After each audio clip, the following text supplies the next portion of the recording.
Certains députés veulent supprimer le Black Friday au nom de la lutte contre la surconsommation. C'est un combat qui ne se limite plus aux écolos. Voilà, c'était une des raisons d'être du collectif Green Friday, de remettre en cause le Black Friday et ses promotions extrêmes qui poussent à la surconsommation. Donc évidemment, on ne peut que se réjouir que ce débat arrive, en tout cas dans l'Assemblée. On va voir ce que ça donnera. Mais le fait que le débat dépasse en effet les cadres uniquement citoyens, entreprises et que ça arrive en politique, c'est évidemment, on ne peut que s'en réjouir. Alors concrètement, expliquez-nous qu'est-ce que le Green Friday. Alors le Green Friday, c'est à la fois un collectif, une campagne et des actions. Donc le Green Friday, c'est des acteurs de la consommation responsable et de la non-consommation qui se sont réunis pour construire une campagne qui aille contre les campagnes de promotion visuelle agressive du Black Friday. Donc, à la fois produire de la contre-information sur le Black Friday, souligner tout ce qu'il y a derrière la surconsommation, l'hyperconsommation, les conséquences sociales et environnementales de la surconsommation qui entraînent une surproduction, donc un surrecours aux ressources naturelles. Et ce sont des acteurs qui veulent proposer, qui ne sont pas juste contre, mais qui veulent proposer et montrer toute la diversité d'alternatives qui existent à ces réflexes un peu trop rapides de surconsommation et de frénésie d'achat. Alors oui, excusez-moi. Oui, donc je voulais juste vous donner des exemples, peut-être qu'on en parlera. D'accord, je vais vous donner un chiffre. Début novembre, les Chinois ont dépensé 1 milliard en 68 secondes sur un grand site très connu de commerce en ligne. Aujourd'hui, la surconsommation est mondiale. C'est un de vos combats. C'est un de nos combats. Donc, on n'est pas contre le fait que les gens s'équipent des choses dont ils ont besoin. Mais on voudrait montrer qu'il y a des manières vertueuses de recourir à ces besoins matériels.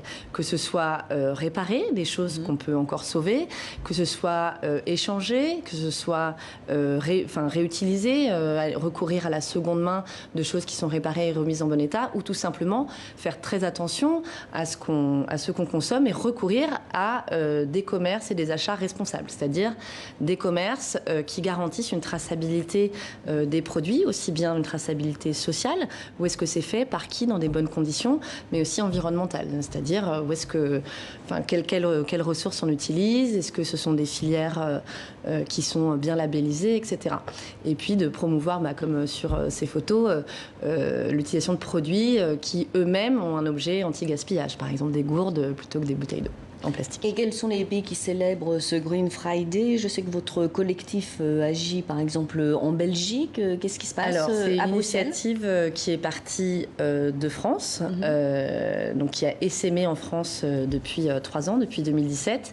Et cette année, enfin depuis le début de cette année, la Belgique nous a rejoints avec pareil des initiatives de sensibilisation.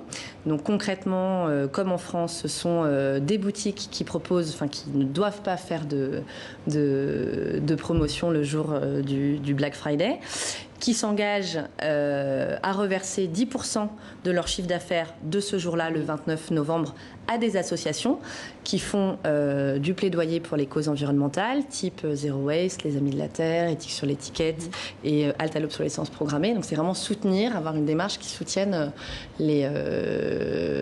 l'environnement et la consommation responsable. Alors le Parlement européen a décrété à l'instant l'urgence climatique et environnementale pour maintenir la pression sur les dirigeants de l'UE à l'approche de la COP25 sur le climat. C'est une bonne nouvelle. C'est une bonne nouvelle. C'est une bonne nouvelle parce que chaque État et tous les gouvernants de chaque État sont responsables de l'application de ces grandes directives européennes.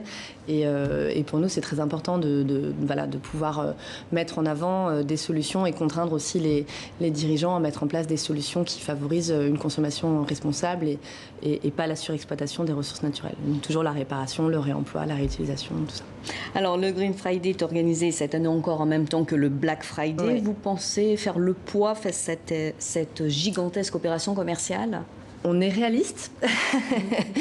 Ce qui compte, c'est que on sente qu'il y a une remise en cause, en tout cas, une prise de conscience. Notre but, c'est d'interpeller les gens. C'est pas du tout de les gronder, de leur dire c'est mal, votre pulsion d'achat est mauvaise. Consommer différemment. C'est vraiment les rendre acteurs, leur montrer, leur mettre sous les yeux des chiffres, les impacts environnementaux de leur consommation, et de leur laisser le choix d'être acteur. Chaque citoyen peut être acteur de ces impacts-là. Voilà, donc il faut pour ça proposer des solutions. Et c'est pour ça qu'on propose demain, au lieu d'acheter plein d'ateliers de réparation, réutilisation, faire soi-même, etc. Donc c'est embarquer vraiment les citoyens dans ce mouvement-là. On ne fera pas le poids demain nécessairement, mais on voit quand même que depuis 2 ans, il y a vraiment un emballement, en tout cas pour ces questions de consommation responsable. Très bien, merci beaucoup. Je vous souhaite un bon Green Friday. Merci pour cet entretien, Camille Rognan. Je rappelle que vous êtes représentante du collectif Green Friday.